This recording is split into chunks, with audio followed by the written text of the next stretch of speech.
Electrocast.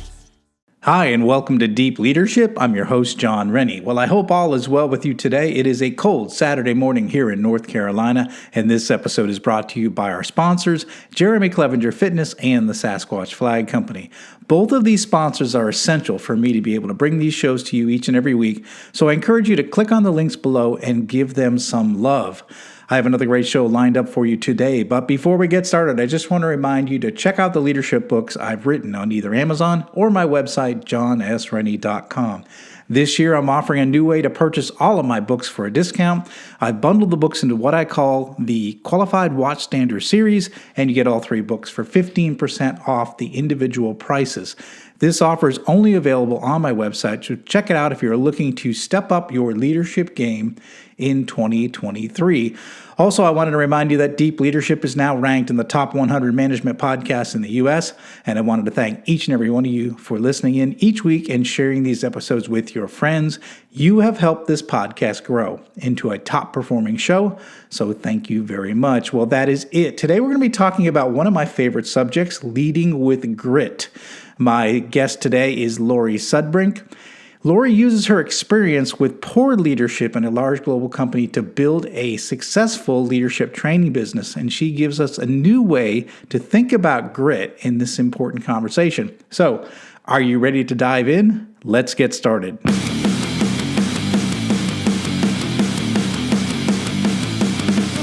Welcome to Deep Leadership.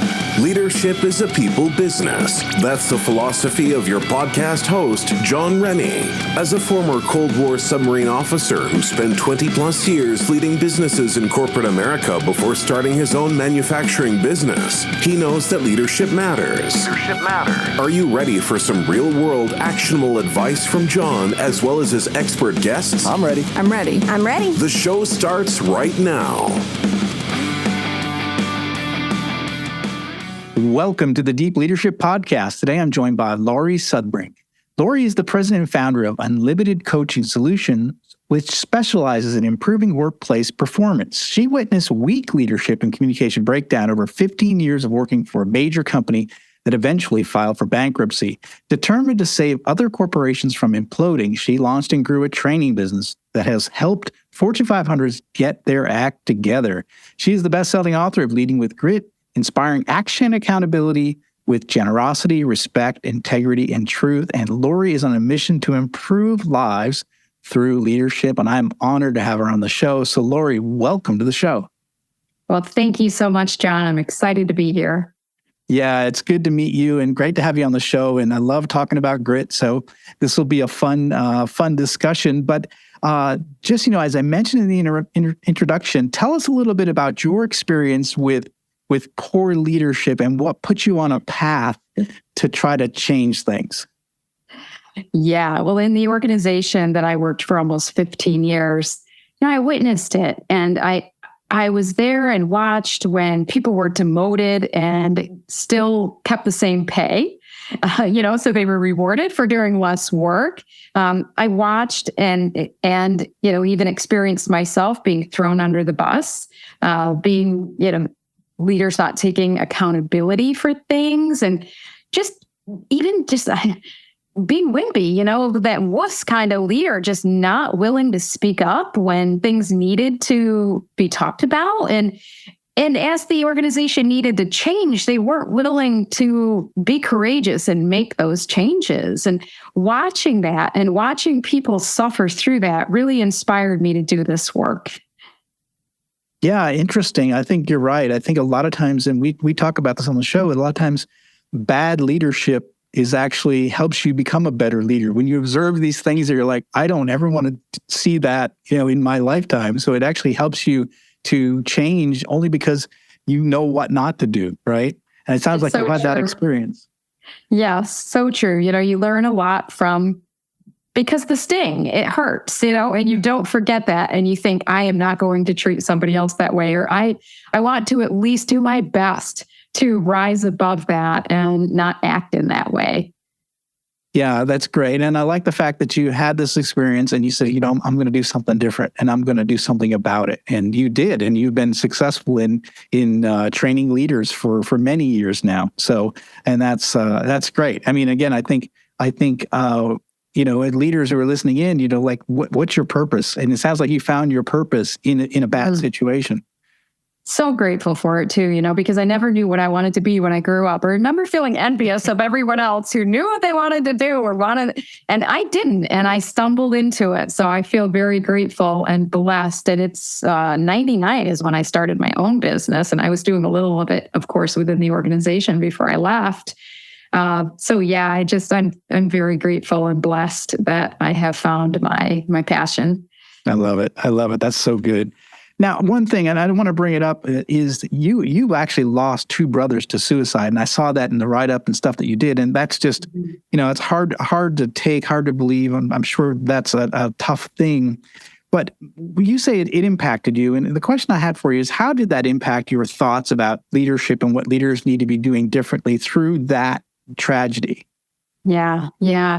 It, of course, it impacted me in so many ways, and in the leadership realm, and what I bring to the classroom now, or the coaching engagement, is really helping leaders learn to connect authentically with people, being present, being able to truly look for how people might be feeling and care enough about it, and don't be afraid, don't shy away from that. Of course, you set boundaries. It's not that you're going to be somebody's therapist, but it's so important for us to be able to connect on a human level, so that at the very least, people are going to be more productive, more motivated, right? And we may not be saving lives every day, but I do feel like there's a lot of hurt in the world. There's a lot going on, and people are struggling with a lot. And the more that we can connect with them authentically, you never know, what kind of difference that might make in someone's life. Yeah, you say that, and I practiced that for nearly 3 decades, but I never felt like that was an important thing. That, like, I worked 22 years in 3 global companies, and that's not something they preached or wanted us to do. But it was in my human nature to treat people with respect, to understand that they're going through tough times, to give them the distance if they need it, or come close when they need it. Just by being empathetic and being around people and just knowing how they're wired. And to me, you're going to get the most out of people when you connect with them. But that wasn't something that was taught in corporate. And why is that not something that is a part of how we do leadership training? It's such a great point to bring up. And I do believe it is starting to be taught now, because people are starting to see the value of emotional intelligence, for example, and being able to really understand emotions and navigate through them for yourself, of course, so that you're not causing a lot of damage, but also being aware of that and helping other people manage through that. I don't think we were taught this early on or in the past, because it was, as you're probably very familiar with, more of a command and control kind of thing, right? It was more top down. It was more, it was almost like you had to be tough in order to be respected. And there was, a dichotomy there. So I think that, for a lot of people, it doesn't come naturally. We can learn it. Contrary to popular belief, emotional intelligence, empathy is very learnable, as I'm sure you're well aware of, John. It will take some focus and some energy and some practice, but a lot of it boils down to shifting our thoughts and beliefs around it. If we feel like we're being too soft, then of course we're going to shy away from doing it. We've got to realize that the true strength is in being able to connect in that way authentically with people. Yeah, I definitely see that. Some people call them soft skills, and I'm like, well, if there's soft skills, how come they're so hard for people to figure out?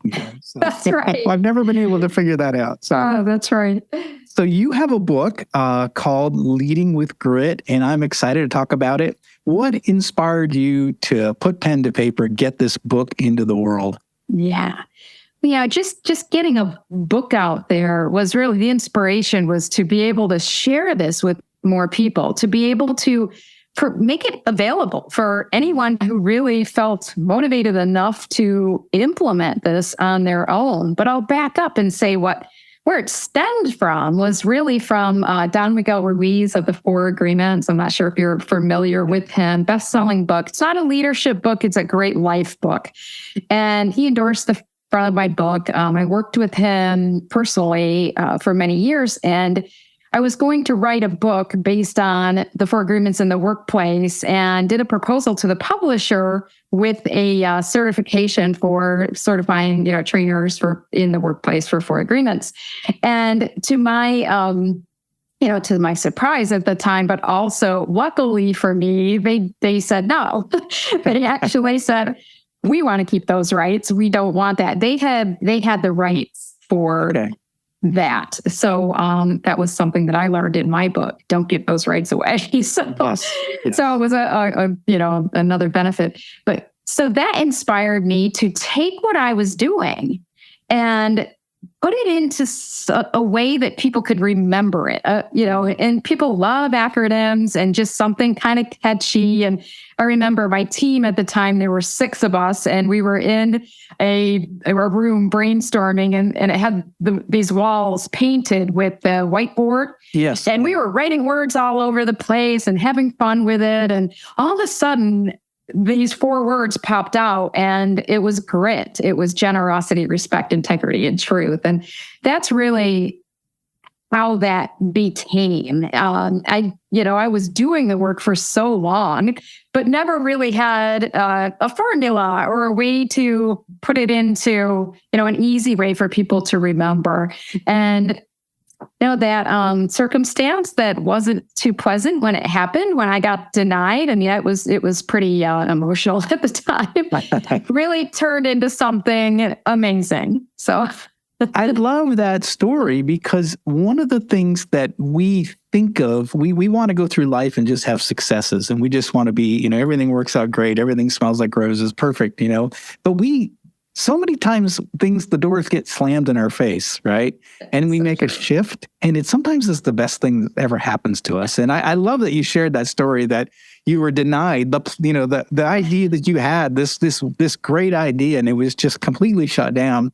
And you did a pivot and found something that you really, truly believed in and want to get it out in the world. And I just love that. And it's so good to hear, because And leaders that are listening in right now, that's a great lesson right there, is that maybe that door got shut, but that pivot that you make could be the greatest thing that ever happens to you. So I'm glad to hear that story. Thank you. Yeah. Yeah. So now you said grit is an acronym. And so explain exactly what grit is from your book. Yeah. So, old school grit, let's start there. Just the word grit, because it can cause collateral damage, right? It's important. I don't want to diminish the importance of it. We need it. Kids need it. We've got to learn to not give up, persevere, have our passion.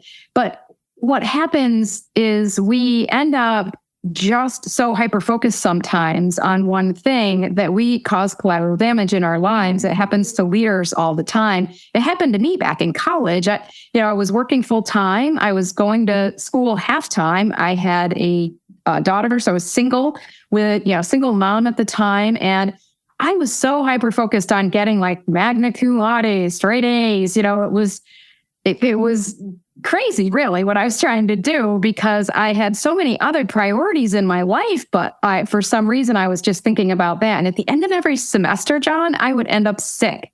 It took me a few semesters before I saw the pattern. Yeah, I was neglecting my health. I was neglecting my relationships. And not only my health suffered, I'm sure my daughter suffered, some too. So we definitely need a more balanced approach when it comes to grit. And in the workplace, we need characters with grit, but they need to be grounded in generosity, respect, integrity, and truth, hence the acronym GRIT. And it always starts inside. So I invert the acronym and start with truth, and then work our way back to generosity. I don't know if you want to get into a little bit about each one of those, if we have time for that. Or yeah, let's unpack it. So truth. You start with truth, and that's interesting.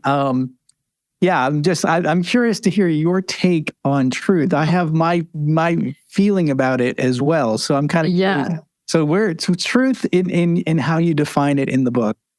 Yes, because a lot of people just kind of think of truth as I'm telling the truth. And I think of it more as knowing ourselves and accepting ourselves. What is our truth? Who are we? Our strengths, our weaknesses. For example, in the workplace, we use a very simple and fun tool called DISC as a starting point for teams to start to get to know themselves and each other. And do we know our passion, our purpose, and accepting where we are.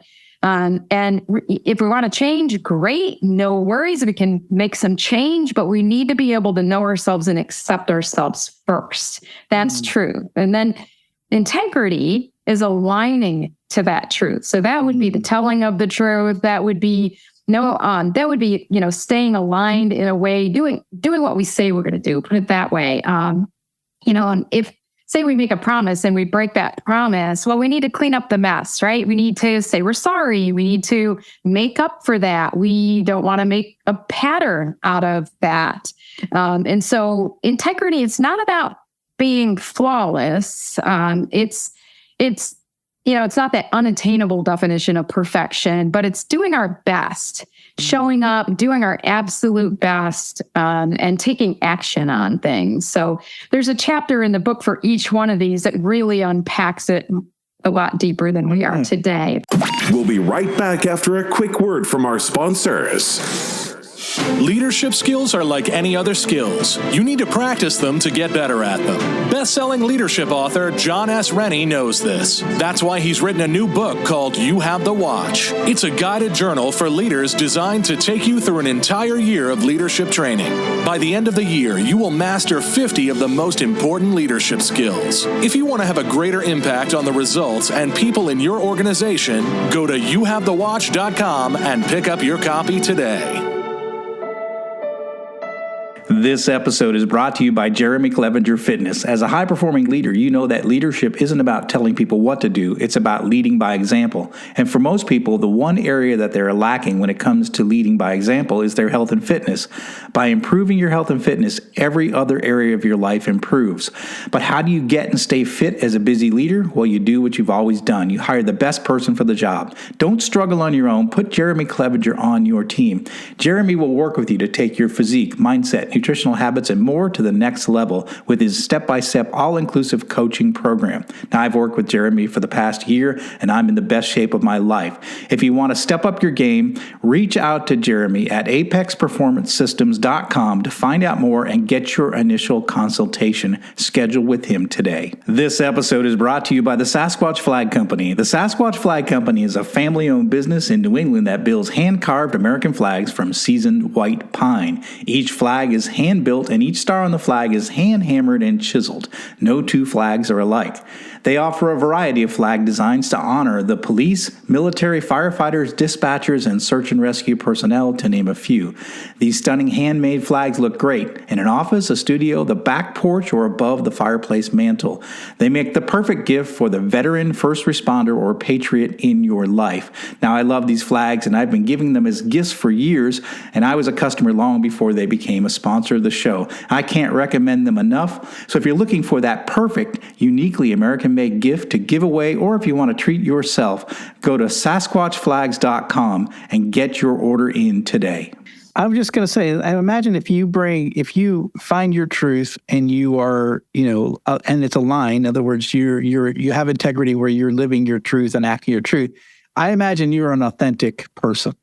Exactly. Exactly. And it builds trust, right? Right. Truth and integrity definitely builds trust, and then sprinkle in respect. Yes. Then we've really got something, right? Because we've got to be able to respect ourselves first. And when we know ourselves, accept ourselves, align to ourselves, that's showing respect right there. And, John, a lot of us have heard that simile of the flight attendant and self-respect. That really happened to me. I can remember I used to fly a lot in the corporate job that I was in. And then I remember having my daughter on the plane with me for the first time. She was 2 years old. And I literally had this physical reaction when the flight attendant said to put the mask on myself, before my daughter. And I remember thinking, wow, that's so true, because we have to be able to take care of other people. So we've got to respect ourselves before we can really expect to genuinely look after other people, respect other people even, and Yep. being able to respect that everybody's different, respect that we don't know their truth. We don't know. We can't make assumptions about what they might be feeling, what they might have gone through. This one's really deep. It has, a lot of facets to it, and then it results in generosity. So when we have our grit together, so to speak, we kind of, we're free to really express ourselves the way we need to. We don't hold back. It's abundance rather than scarcity. You think about how many of the people listening right now think or have thought in the past, I don't have enough time.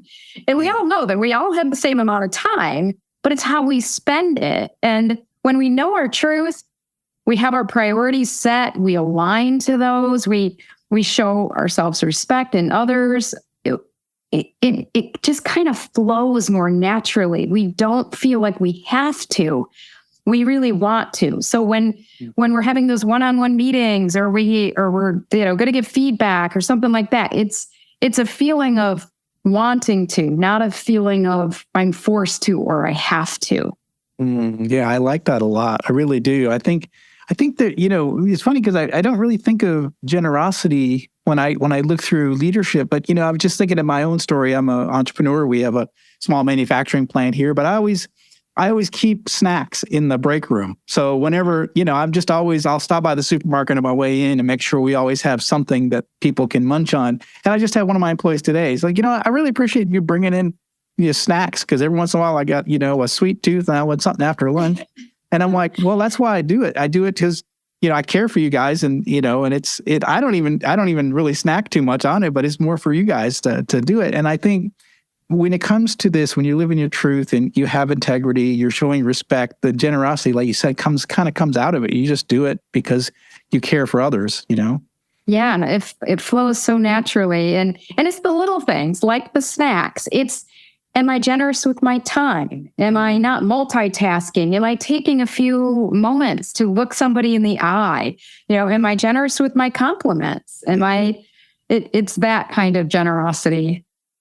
I love it. That's something that I hadn't thought of, and I really like that part of the grit model that you have. So it's something that I hadn't heard before, but I do think it does flow naturally through those three, and you get to generosity. So I think that makes a lot of sense.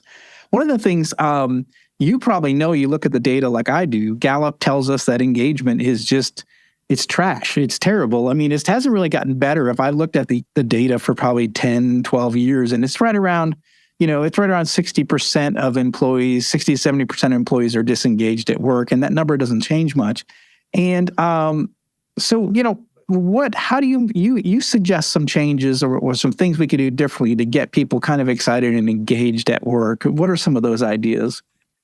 Yeah, leading off with what we just said, it's the simple things like just being completely present with people, being genuine with them, connecting with them. But of course, we know not being overly friendly. We don't have to be everybody's buddy. It's important to, we might need to train ourselves to set boundaries as well. Because I know for me, it was like when I was first a supervisor, I didn't engage enough. I was almost afraid of making, too personal of relationships. And then I kind of went to the other end of the spectrum, and it was like, I was so friendly. I was going out with them and hanging out with them. And then it got really weird and sticky when it came to accountability. It was difficult for me. So it's really important that we find that middle ground. We find that way to be with people and connect with them. And it's having those regular meetings, it's having those one-on-ones and not transactional meetings, but meetings whereby we're like, hey, how's it going? How's the wife? How's the kids? And sometimes we have to pull the curtain back and share why we're having a meeting like this, because sometimes if it has been so transactional in the past and you start talking that way, people are caught off guard of it all. They're like, what happened to John? So you might say, something that I realized about myself, I haven't been connecting enough. I want to take some time to get to know you better. Just tell them, what you're doing. Yeah. I like that. Yeah, you be careful if you've never been that boss that's been open and then you suddenly open. Yeah, that's a problem. I never really thought about that, but that is true, right? Yes. But I think you're right. I love the idea of like how's it going? How are you feeling? How are things going? And then shutting up and listening and just letting them have those opportunities to talk. I think our employees want to have a voice. They want to know that their boss cares, that you're not just a number. You are someone valuable to the organization. I think when you take the time and you spend time with employees and you ask them those open-ended questions and you shut your mouth, I think it's a valuable thing that we can do as leaders, because it lets people speak and it lets them hear their voice, and we as leaders can hear a perspective that maybe we didn't hear or didn't know about. And I think that's really important. And I think those bosses that shut their door and they work on their to-do list or their emails and they don't connect, I think they miss out on this rich tapestry of knowledge that exists in their companies. They just sort of ignore it. And that would be like, to me, like torture. I love what's going on. I can tell. Yes. And so I would be like tortured if I had to be forced to stay in my office. Yeah. So. Yeah. When you were talking, it reminded me of another great thing that leaders can do to increase engagement, and is sharing their own experiences and stories of when they were vulnerable, right? And help people to see that A, I'm human, B, I'm approachable, and C, here's how I did it. Here's what I did. I like feel, felt, found. I can imagine how you feel. I felt that way too when, I was, all I'm thinking about right now is like speaking in front of people. I felt that way too. I felt so intimidated and anxious when I had to speak in front of a group of people. But you know what I found? By shifting my thoughts and beliefs about it and realizing I'm just a messenger here to give this to other people, then I got over myself. So just sharing something like that with people goes a long way. It helps them to really believe in you. And then, we don't do it for this reason, as you know, John, but people do want to do more for you when you're more genuine and share it with them. Yeah, absolutely. When they know that their voice is heard and they think they see that their boss cares, they're willing to step up and do more. And it is such a simple thing, and it's resonated for 30 years of my life, and yet I still find it hard time finding it in the business books, and I have a hard time finding it in MBA programs. I have a hard time finding it when I speak to college students. They're not taught this, it's some of the things that are really, it's basic human nature is treating people with respect, and I think that's, it's something that I think is missing. And there are a lot of good people writing great books and teaching this stuff, but it seems like it's, and maybe it's becoming more mainstream now, but it certainly has not been for many years, for sure. And I would say only a little bit more mainstream in like companies like myself in leadership development training. I don't know in the MBA programs and stuff, but I think with leaders being able to really share those vulnerabilities and stuff, there's something so powerful about it, and we're not taught that. And the thing that I was going to add to that is that people shy away from that, thinking that they'll come across as weak or, not knowing. And it's so opposite, and it really does connect the two of them. So, yeah. Yeah. I think it's okay to say as a boss, I don't know, Susan, what do you think? I don't know, Jim. You've had a lot more experience with this. What do you think? And if you have the answer, like I find myself now, like kind of an experienced executive, so I kind of know the answer, but I also want I want that learning experience from my team. So I'll say things like, hey, Jim, you've done this for a while. What do you think? Or you're the engineering expert. What are your thoughts on this? Even if I might have the answer, because it gives people a voice and a chance to absolutely contribute to the overall direction of the company and the decisions we make. And I think they feel like they're more part of the company if they have that chance to contribute. So it's so true. And, I think one of the things it's important for listeners to understand is that we're all going to engage a little differently. And sometimes it's worth stepping back, taking some time to think about, in my situation, whether I have remote employees or, I'm seeing them in the hallway, my style, their style, how can I engage better with them? And take a few minutes for yourself and be more mindful of it, be more intentional about engaging with them. You'll be surprised the results you see. Yeah. I love that challenge. Leaders, you heard it. So connect with your people, see what happens. So you use the term fearless vulnerability. I got to make sure I can understand my English here. Fearless vulnerability. What is that like? Being fearless with your vulnerability. Yeah. So it's not holding back and not being afraid to share that you made a mistake too, that you weren't perfect all the time, that you're still not perfect, So that's another thing to consider.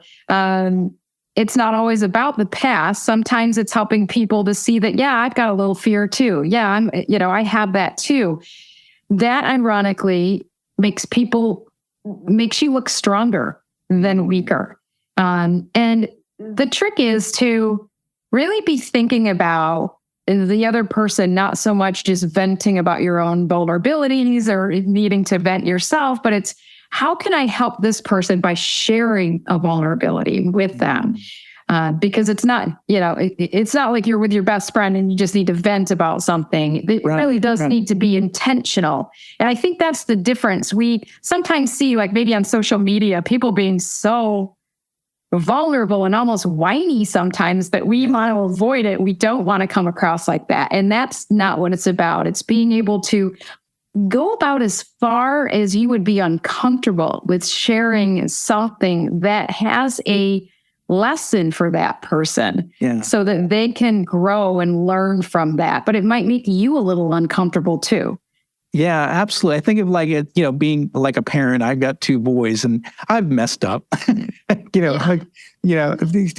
trying to raise them. I, make mistakes because there's no owner's manual. When you get a kid, you just sort of figure it out. But I found myself apologizing. Like I really screwed up there. I lost my temper and I shouldn't have.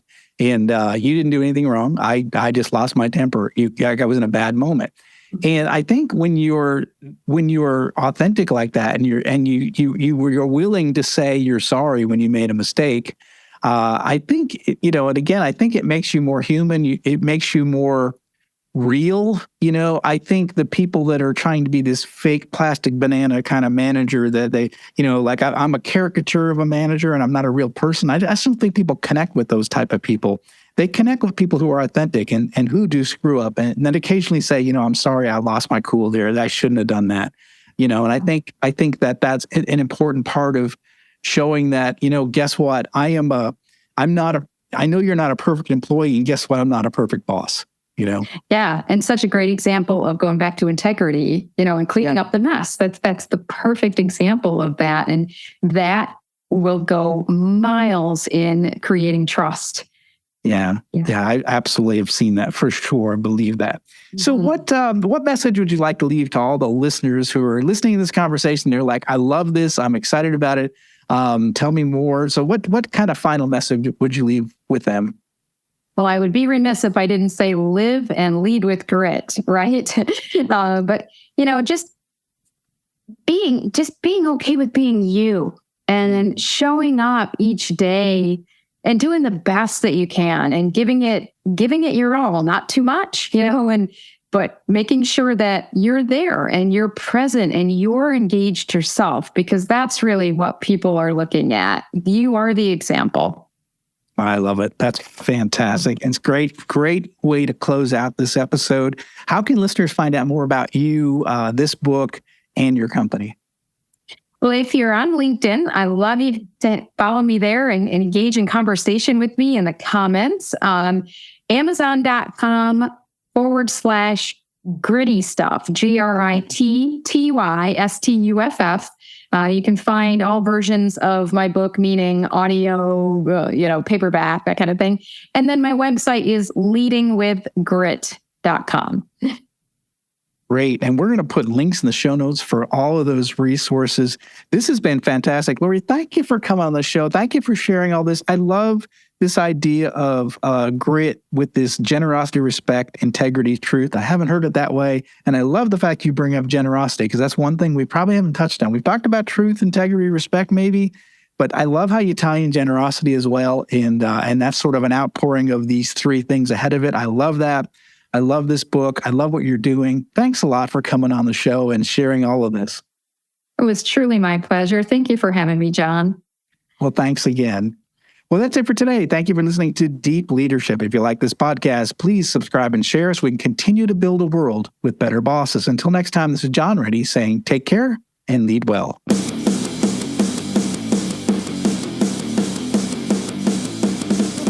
Thank you for listening to Deep Leadership. Thank you. Thank you. Thank you, thank you, thank you for all you do. We hope you enjoyed today's episode.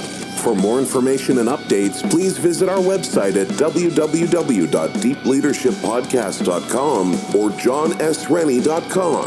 Until next time, take care.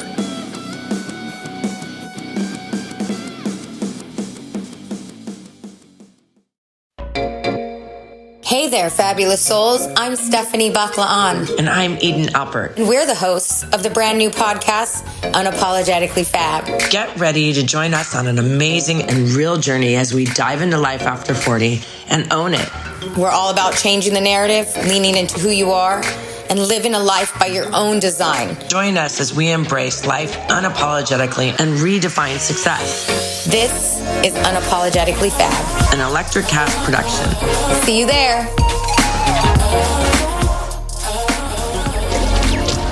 Electricast.